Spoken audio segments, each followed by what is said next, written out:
आज बिडकीन या ठिकाणी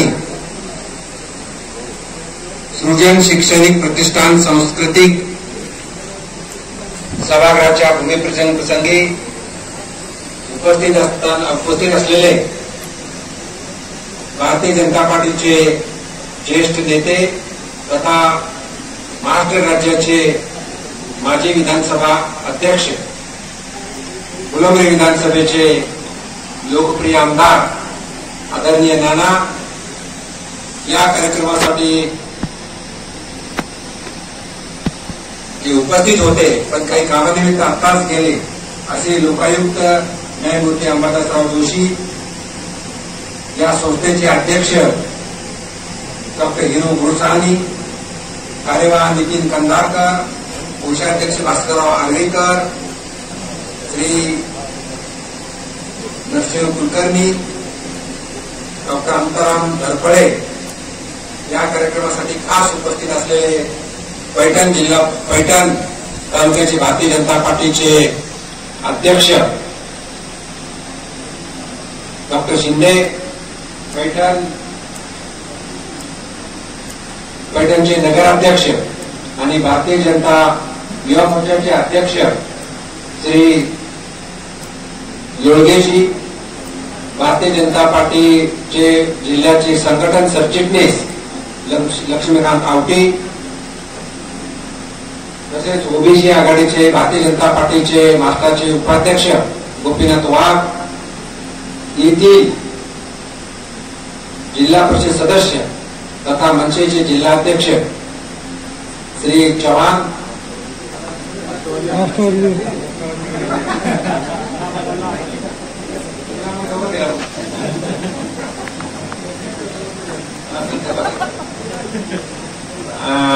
कामगार आघाडीचे भारतीय जनता पार्टीचे पेरे पाटील, महेश माळवकर सर, आदरणीय व्यासपीठ आणि जमलेल्या सर्व बंधू भगिनी आणि बालमित्रांनो, सर्वप्रथम इथे येण्यासाठी मला वेळ लागला कारण सकाळी 9 पासून मी बाहेरच होतो, पण 2च्या ऐवजी 3 कार्यक्रम झाले म्हणून मी दिलगिरी व्यक्त करतो.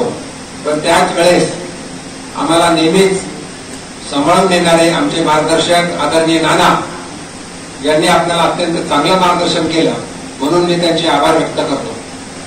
आपल्या सर्वांना कल्पना आहे, भारत देश प्रधानमंत्री मोदी साहेबांच्या नेतृत्वाखाली सर्वांगीण विकास करतोय आणि विकास करत असताना सर्वांगीण विकास तो भौतिक विकास असेल किंवा शैक्षणिक विकास असेल तर या सर्वांसाठी जर सर्वांचा पाया जर असेल तर शिक्षण, आणि शिक्षण ग्रामीण भागात पोहोचलं पाहिजे.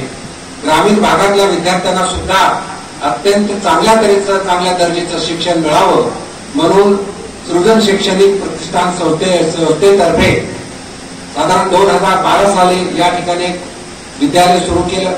त्या विद्यालयाचा प्रचार आणि प्रसार चांगला झाला आणि त्याचबरोबर आणखी चांगलं दर्जेदार शिक्षण व्हावं, मुलांची विद्यार्थ्यांची सर्वांगीण विकास व्हावा म्हणून सांस्कृतिक सभागृहाचा पायाभरणी आज झालेली आहे. आणि मला पूर्ण विश्वास आहे की या संस्थेमध्ये जे विश्वास आहेत ते अत्यंत चांगले आहेत, त्यांचं सामाजिक काम चांगलं आहे, त्यांचं दायित्व मोठं आहे म्हणून व्यासपीठावर आणि याच्या त्या सभागृहाचं भूमिपूजन होणार आहे ते डॉक्टर कराड थोड्याच वेळात येतील. त्याचबरोबर या ठिकाणी आत्ताच आपल्यातून गेलेले लोकायुक्त गोव्याचे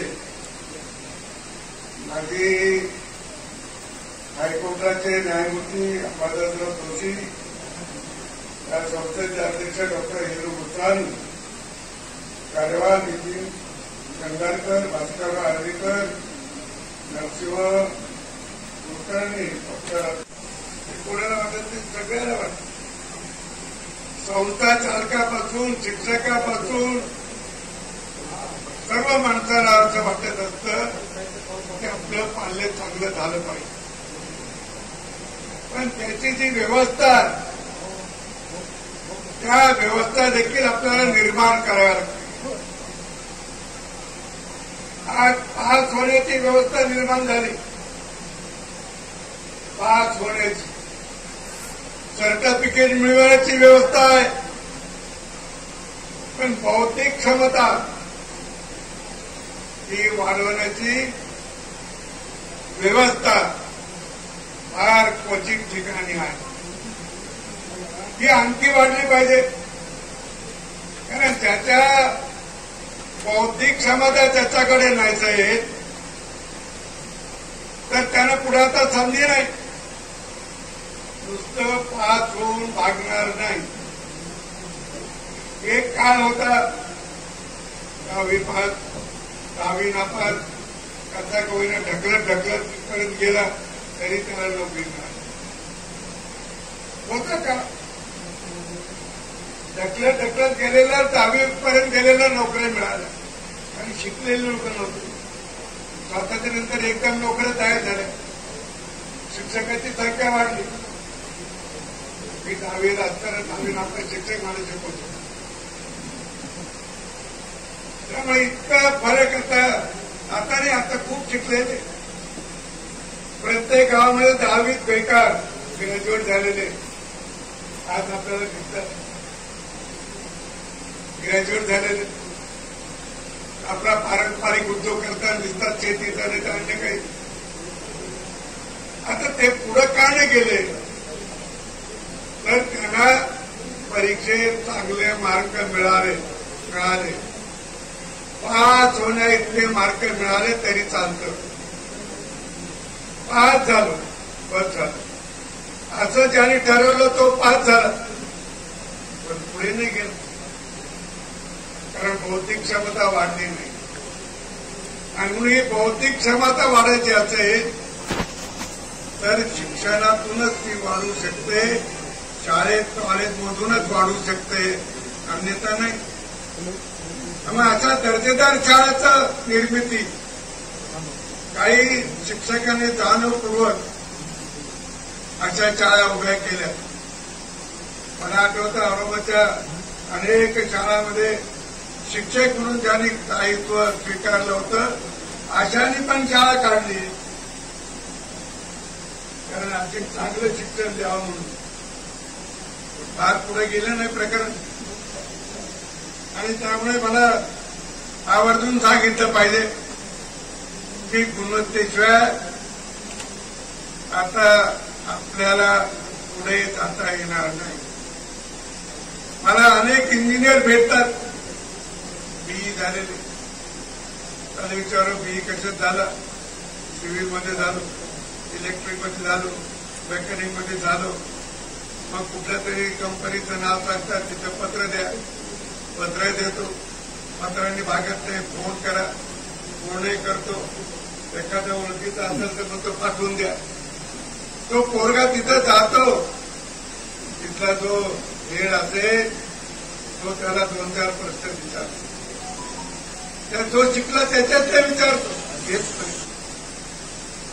त्याला जर आले नाही उत्तर तर तो कसा नोकरी लावून घेईल. त्या कंपनीत कसा घेऊ शकतो. आणि पुढं परत येतं कारण त्यांनी सर्टिफिकेट मिळवलं. बौद्धिक क्षमता वाढवली. सर्टिफिकेट मिळवणं वेगळा भाग. सर्टिफिकेटचा उपयोग होता एका काळी कधी लग्नाच्या वेळेला. मग पोरगा ग्रॅज्युएट आहे तिला एवढा होता. आता त्याला काही नाही. आता पोरीच्या बापाला हुशार झाले. ते म्हणतात की ठीक आहे ग्रॅज्युएट आहे शाळेत आहे परमनंट आहे का 100% आहे का हे पण आता पालक विचारायला लागले. आपण मला कधी फोन होतो. आणि त्यामुळे अशा परिस्थितीमध्ये जे बौद्धिक क्षमता वाढवतील ते पुढे जातील. आणि आता शाळा कोण चालवतं कोणाच्या नावाने शाळा ओळखली जातात हे माझ्या दृष्टीने काही महत्वाचं नाही. आणि खूप आगळ्याची शाळा आहे का आंबेडकर गुरुजीची शाळा आहे का आणखी आमच्या गुरुसाहेबांची शाळा आहे त्या नावाला काहीच अर्थ नाही. ही शाळा गुणवत्तापूर्वक शिक्षण देणारी शाळा मानली गेली पाहिजे. त्या शाळेकडे लोकांनी या दृष्टीने पाहिलं पाहिजे की शाळा गुणवत्तापूर्वक शिक्षण देणारी शाळा. आणि असं जर त्या शाळेचा नावलौकिक वाढला आणि तो वाढवता येतो, त्याला संचालक जसे आहेत तसं शिक्षकांनी मनावर घ्यावं लागतं. शिक्षकांनी मनावर घेतलं नाही तर काही व्हायचं नाही. आणि शिक्षकांनी मनावर घेतलं तर तुम्हाला हवं ते मिळू शकतं. हवं ते मनावर घेतलं तर. आणि म्हणून आता आपल्याला शिक्षक काय, मास्तर, शिक्षक, अध्यापक आणि आचार्य या श्रेणी हे सगळे शब्द पाहिले तर आपल्याला समानार्थी वाटतात. समानार्थी वाटतात. पण समानार्थी जरी असले तर त्याच्यातला सूक्ष्म फरक आपण ओळखला पाहिजे. मास्तर म्हणलं तर पाहायची दृष्टिकोन वेगळी आहे. शिक्षक म्हणलं तर थोडंसं बरं वाटतं त्यांच्याकडनं या गुरुजी. अध्यापक म्हणलं तर आणखी त्याला उच्च दर्जा आहे. आणि आचार्य म्हणलं तर तो सर्वश्रेष्ठच मानला जातो. आचार्य भाऊ. आणि म्हणून आचार्य हा सर्वश्रेष्ठ का मानला जातो तर या सगळ्या श्रेणीतून तो वर गेलेला असतो. एक एक पाऊल, एक एक पायरी तो वर चढत गेलेला असतो. आणि आमच्या ठिकाणी विनोबा भावेनी म्हणलंय, एका ठिकाणी काय म्हणलं विनोबा भावेनी, आचार्य हा मातृहृदयी असतो. आचार्याचं आईचं मन एक आहे विद्यार्थ्याच्या प्रती. आई आपल्या मुलाकडे ज्या नजरेने पाहते, ज्या विश्वासाने पाहते, ज्या प्रेमाने पाहते, तेच आचार्य पाहतो असं विनोबा भावेंनी म्हणत होते. आता आपल्याला आचार्याच्या मानसिकतेत जावं लागेल. आणि आचार्याच्या मानसिकतेत जे शिक्षक जातात त्यांचं नाव कायम राहतं. तो एखादा विद्यार्थी किती मोठा झाला तर त्या शिक्षकाला विसरत नाही. त्या शिक्षकाला विसरत नाही. बघा, कालचंच एक उदाहरण आहे. नरेंद्र मोदी एका कार्यक्रमात होते गुजरातला. आणि WTO मध्ये जागतिक आरोग्य संघटना, या जागतिक आरोग्य संघटनेचा जे अधिकारी होते, जे प्रमुख होते, ते त्या गावाला, त्या कार्यक्रमाला उपस्थित होते. आणि त्याने म्हणलंय की मला शिकवायला भारतीय शिक्षक होता. मला शिकवायला भारतीय शिक्षक होता. आज तो जगाचं सगळ्या आरोग्याचं तो बसल्यापासून तो सगळं नियंत्रण करतो. संशोधक झाल्यानंतर त्यांच्या परवानगीशिवाय ते औषध बाहेर पडत नाही. तर असे जे आरोग्य संघटने, जागतिक आरोग्य संघटनेचे प्रमुख, ते यांनी म्हटलं मला भारतीय शिक्षक शिकवायला. ते अजून विचारले नाही. आरोग्य संघटनेच्या नंबर 1 ठिकाणी ते बसले, पण विचारले नाही. शिक्षकांना देखील आपण विद्यार्थ्यांच्या मनातून विसरू नये अशीच कामगिरी केली तर शिक्षकांचं देखील महत्व वाटतं. आणि मला असं वाटतं शिक्षण हे आता अनिवार्य तर झालं, पण शिक्षकांकडे पाहण्याचा दृष्टिकोन हे डॉक्टर कारण मागे थांबणार तर नाही पुढं. डॉक्टर सुनील शिंदे हे मनोगत व्यक्त करतात.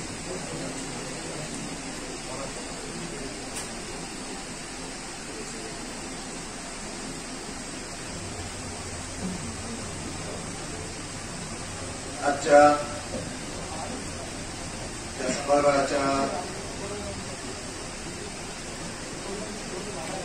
सांस्कृतिक सभागृहाच्या उद्घाटनाप्रसंगी उपस्थित असलेले महाराष्ट्र राज्याचे माजी विधानसभेचे अध्यक्ष, माजी मंत्री, भारतीय जनता पार्टीची सर्वांचे ज्येष्ठ आदरणीय बागडे नाना, व्यासपीठावर उपस्थित असलेले पैठण नगरीचे नगराध्यक्ष सूरज डोळगे, व्यासपीठावर उपस्थित असलेले जिल्हा परिषद सदस्य विजयभाऊ चव्हाण, आमचे मित्र राजू कुलकर्णी, व्यासपीठावर उपस्थित असलेले आर्वीकर सर, या संस्थेचे सर्व सन्माननीय पदाधिकारी व बिडकीन परिसरातून उपस्थित असलेले सर्व प्रतिष्ठित बंधू आणि भगिनी, सर्वप्रथम आज मी या सांस्कृतिक सभागृहाच्या उद्घाटनाच्या प्रसंगी माझ्या वतीनं, माझ्या पक्षाच्या वतीनं या संस्थेला खूप खूप शुभेच्छा देतो. या संस्थेची अशीच भरभराट होत राहो, कारण आजकाल समाजामध्ये अनेक उपक्रम राबवले जातात, अनेक गोष्टीवर अनेक मोठे मोठे कार्यक्रम होतात, परंतु हा जो आजचा कार्यक्रम आहे हा एक आगळावेगळा असा कार्यक्रम आहे. कारण एक सांस्कृतिक सभागृह एक संस्था उभा करते आणि त्यातून एक गोष्ट निश्चितच वेगळी अशी आहे की ज्यावेळेस सरांनी अनेक नावं वाचून दाखवले आणि त्यांनी स्वखर्चातून, स्वखिशातून, स्वतःच्या खिशातून, स्वतःच्या कष्टाच्या कमाईतून या सभागृहासाठी आपापले योगदान दिलं. म्हणून ही जी सर्वांच्या योगदानातून एखादी वास्तू उभा राहते आणि या वास्तूला एक वेगळं आपलं महत्व असतं. कारण आज समाजात अनेक मोठमोठे कार्यक्रम होत असतात, परंतु या शैक्षणिक क्षेत्रात या सभागृहातून अनेक नवीन तरुण जे घडवले जाणार आहेत त्यांना मार्गदर्शन मिळणार आहे, एक नवी पिढी या सभागृहातून निर्माण होणार आहे. म्हणून या बिडकीन परिसरातून, या सभागृहातून असे अनेक युवक निर्माण व्हावेत की ज्यांच्या हातून राष्ट्राची आणि समाजाची सेवा घडावी हीच अपेक्षा व्यक्त करतो आणि पुन्हा एकदा सर्वांना शुभेच्छा देऊन मी माझे 2 शब्द संपवतो. आजच्या या भूमिपूजन समारंभ प्रसंगी आमंत्रित मंडळींना काही अडचणीवर उपस्थित राहणं शक्यतेतलं झालेलं नाही. माननीय कराड साहेब एक 5 मिनिटात येत आहेत. आपल्या या औरंगाबाद परिसरात परिचित असलेले लोकप्रिय आमदार हरिभाऊ बागडे नाना उपस्थित आहेत. योगायोग असा आहे की या शाळेच्या प्रथम भूमिपूजन आणि स्लॅबचा कार्यक्रम नानांच्याच हस्ते 12 वर्षापूर्वी झाला होता. आज पुन्हा तो योग आलेला आहे, त्यांच्याच हस्ते आपण भूमिपूजन करत आहोत. 10 वर्षाची ही प्रगती आहे. 12 हॉल आणि इतर सर्व सोयी आपण उपलब्ध करून दिलेल्या आहेत. आमची धारणा अशी आहे, जरी विनानुदान तत्वावर शाळा असली, सरकारी कुठलीही मदत नसली तरीही लोकसहभागातून सुद्धा आपण शिक्षणाचं, ज्ञानदानाचं काम केलं पाहिजे. आपण जर विश्वासपात्र असू तर आपल्याला काही कमी पडेल असं मला वाटत नाही. त्याचा अनुभव आपण पाहता आहात की आज एक 50 लाखाचं काम झालं, त्यात सरकारचा 1 पैसाही नाही. आपल्या लोकसहभागात हे काम झालेलं आहे. आज ही शाळा 10वी पर्यंत आलेली आहे. 10वीची ही 3री बॅच आहे. 90च्या पुढे 95% तिचे निकाल आहेत. विविध क्षेत्रात मुलं चमकत आहेत. तेव्हा या शाळेला एक तर आपण असं आहे की शिक्षण चांगलं पाहिजे म्हटलं की तुम्ही सुविधा काय देता आणि मग शिक्षकाला विचारलं पाहिजे की काय काम करतो. म्हणून सर्व प्रकारच्या सुविधा आपण इथं उपलब्ध करून देतो. इंटरनेट आहे, इन्व्हर्टर आहे, CCTV कॅमेरे आहेत, लॅबोरेटरी आहे, छोटंसं मिनी सभागृह आहे. फक्त मोठ्या सभागृहाची आम्हाला आवश्यकता होती, म्हणून 60 बाय 40चं 2,500 स्क्वेअर फूटचं जवळपास 32 ते 35 लाखाचं सभागृह बांधण्याचा संकल्प आपण इथं केलेला आहे. माझा विश्वास आहे की आपल्याला काही कमी पडणार नाही. आपण आता माझ्या नावाची चर्चा झाली, त्यांना मी हेच सांगितलं की आपण भूमिपूजन करून गेला, स्लॅब टाकून गेला, चांगुलपणा आपला आहे सर्वांचा. आज एवढं काम झालं तेव्हा आपण कुठले निधी त्यामध्ये वापरलेले नाहीत. आमदार असो किंवा कोणाचा निधी आपण यासाठी घेतलेला नाही. केवळ आपल्या स्वतःच्या आणि लोकांच्या बळावर आपण हे सर्व करतो आहोत. आज या शाळेमध्ये 500च्या वर मुलं आहेत. वाचनापासून सगळ्या सोयी आपण इथं करून दिलेल्या आहेत. आज फार आपला वेळ घेत नाही, परंतु आज या सभागृहासाठी काही मंडळींनी आपण होऊन आम्हाला मदत आर्थिक करण्याचं ठरवलेलं आहे. त्यांचा उल्लेख आणि त्यांचा छोटासा सत्कार करणं कर्तव्य आहे. आम्ही त्यांची ऋणी आहोत. मी नाव वाचतो.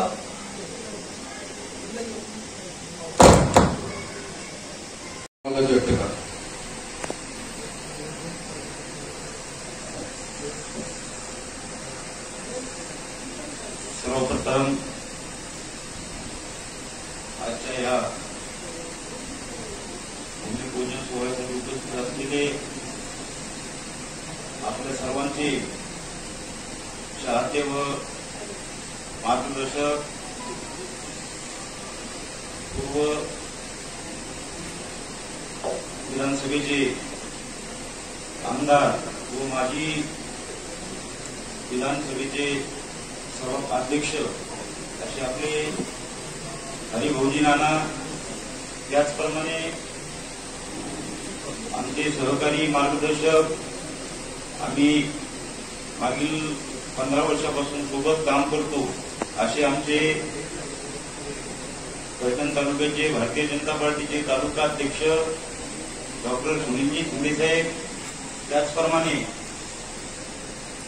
आमचे मित्र सुरजजी लोळगे, त्याचप्रमाणे आमच्या जिपी शहराचे सरपंचपती व शिवसेनेचे उपतालुका प्रमुख मनोजजी पेरे, त्याचप्रमाणे आमचे नेहमी मार्गदर्शन असणारे किसनजी कोतला, त्याचप्रमाणे डॉक्टर घरपडे, त्याचप्रमाणे आपल्या ह्या बिलकीन शहरावरती व तुमच्या आमच्या सारख्या कार्यकर्त्यांना घडवणारे आपले सन्माननीय आर्वीकर सर, त्याचप्रमाणे ह्या संस्थेचे सर्व संचालक मंडळ व समोर उपस्थित असलेले माझे बंधू आणि भगिनींनो, आज सरांनी त्यांच्या प्रास्ताविकामध्ये सांगितलं, सर तुम्ही जे बोलला ते खरं आहे, कारण की मी संस्था चालक आहे, संस्था चालवतो, त्यामध्ये कसल्या कसल्या अडचणी येतात हे आपल्या सर्व संचालक मंडळाला माहीत असल्यामुळं तुमच्या दुःखाशी मी सहमत आहे. पण सर त्याला इलाज नाहीये, कारण की आपल्या प्रायव्हेट संस्था असल्यामुळं आपल्याला शासनाकडून वेतनेतर अनुदानाशिवाय कोणती अपेक्षा धरून आपल्याला चालणार नाही. त्यामुळं आपल्याला ह्या ज्या तुम्ही या बिडकी शहरामध्ये जर आज आपण बघितलं तर स्क्वेअर फूटचे भाव काहीतरी 1000च्या पुढे गेलेले, म्हणजे 2000-3000चे भाव झालेले. आणि एवढा असताना आपण तुमच्या आपल्या काळामध्ये या परिसरामध्ये जवळपास तुम्ही 1-1.5 एकर जमीन या शाळेसाठी घेतलेली. सर खरं हे बिडकींचं गाव हे भाग्यवान आहे. तुमच्यासारखे कर्तृत्ववान गुरुवारी आम्हाला या बिडकीन शहरामध्ये भेटले. त्यामुळं आज आपल्या माध्यमातून या परिसरातल्या गोरगरीब जनतेच्या मुलांचं जे शैक्षणिक नुकसान होत होतं त्यामध्ये आपलं कुठेतरी एक मोठा हातभार लागलेला आहे. त्यामुळे सर आपलं मी तर खूप खूप अभिनंदन करतो. कारण की आज भरपूर मार्गदर्शन देणार आहेत, बोलणार आहेत. त्यामुळे त्यांचं ऐकायचं असल्यामुळं मी जास्त आपली वेळ घेत नाही. पण जाता जाता सर, आपण ज्या पद्धतीने ही संस्थेची उभारणी केली ते खरंच कौतुकास्पद आहे. त्यामुळं मी एक तुमच्यासारखा संस्था चालक असल्यामुळे मी आपल्याला काही माझ्याकडून ही मदत देऊ इच्छितो. पण सर, मी पैशारूपी मदत न देता माझ्याकडून आपल्याला सिमेंटच्या 101 गोण्या आपण जेव्हा सांगता तेव्हा मी नक्कीच आपल्यापर्यंत पोहोचवत व आपल्या ह्या बिल्डिंग शहरामध्ये माझंही कुठेही आपल्या माध्यमातून थोडंसं का असना थोडंसं धक्का देण्याचं काम मी केलं याचं मला समाधान राहील. त्यामुळे मी आपल्याला आपण जेव्हा फोन करतात तेव्हा मी आपल्याला 101 सिमेंटच्या बॅग आपल्यापर्यंत पोहोच करण्यासाठी कधी कटिबद्ध राहील. व आपल्याला आज ह्या नवीन सभागृहाचं जे आपण हातामध्ये काम घेतलेले ते काम आपल्या माध्यमातून लवकरात लवकर पार पडावं व येणाऱ्या नवीन विद्यार्थ्यांचं सांस्कृतिक कलागुण आपल्या ह्या सभागृहामध्ये गाजावं अशी मी माझ्याकडून आपल्या शुभेच्छा देतो. व आपल्या सृजन शैक्षणिक प्रतिष्ठानला संस्थेला माझ्या परिवाराच्या व बिल्किन शहराच्या वतीने खूप खूप शुभेच्छा देतो व थांबतो. जय हिंद, जय महाराष्ट्र, धन्यवाद. मनोगत व्यक्त करा.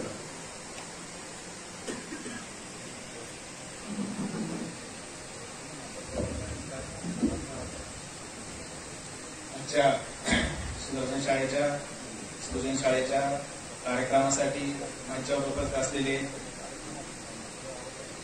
नाना, त्यांच्यासोबत डॉक्टर साहेब, भाऊ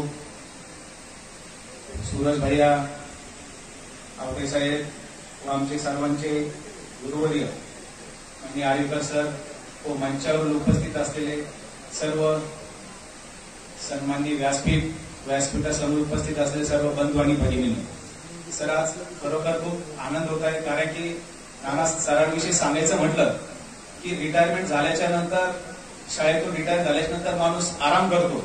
पण सर आराम नसत करत तर सरांनी ही संस्था, या बिल्किन विषयी जे प्रेम आहे याच्यासाठी आपल्या विद्यार्थ्यासाठी ह्या शाळेची उभारणी केली. त्याच्यानंतर सर्व टीमला घेऊन, जसं नानाच्या हस्ते आता सांगितलं की 10 ते 12 वर्षापूर्वी ही संस्था या ठिकाणी उभारली. त्याच्यानंतर प्रत्येक ऍक्टिव्हिटी ह्या शाळेमध्ये घेतल्या जातात. आम्हाला 6 ते 7 महिन्यांमध्ये आम्हाला या शाळेत निमंत्रण असतं. कारण की ह्या शाळेमध्ये आपल्या गावातील काही विद्यार्थी बाहेर गेले असतील, प्रत्येक त्यांचा मान सन्मान या गावामधून, या शाळेमधून त्यांना मिळत असतो. आणि याच्यासाठी सांगायचं म्हणजे या शाळेसाठी ज्यावेळेस ही शाळा सरांनी तर उभारणी केली, या शाळेसाठी अडचण होती ती त्या शाळेची लिगली डॉक्युमेंटची. त्यावेळेस सरांनी 3-4 वेळेस ग्रामपंचायत चक्रा मारल्याच्या नंतर ह्या वयामध्ये सरांनी त्या ठिकाणी येणं की मला 1-2 वेळेस आवडलं नाही. आणि म्हणलं सर, या ग्रामपंचायत मध्ये येत आहेत, बऱ्याच वर्षापासून सरांची या जागेची नोंद नव्हती. तर सर ज्या वेळेस आले तर सरांनी मी एकच सांगितलं, सर तुम्ही याच्यानंतर शाळेत ग्रामपंचायतला येऊ नका, तुमचे जे प्रॉब्लेम आहे आम्ही स्वतः तुम्हाला शाळेमध्ये तुमच्या नंबर 8ची व्यवस्था आम्ही शाळेत आणून करून देऊ. ज्या वेळेस आपण ह्या शाळेसाठी बिना मोबदला म्हणजे आपण टॅक्स न ठेवता फ्री ऑफ कास्ट आपण नंबर 8ची व्यवस्था या शाळेची या ठिकाणी सरांना आपण सुरुवात केली होती मागच्या 3 वर्षापूर्वी. त्याच्यानंतर आता सर आपण पाठीमाग आपण गणपती मंदिरमध्ये कार्यक्रम घेतला होता. त्यावेळेस भुमरे साहेबांकडे आपण मागणी केली होती की ड्रेनेज द्यायची. साहेबांनी ती मागणी पूर्ण केली.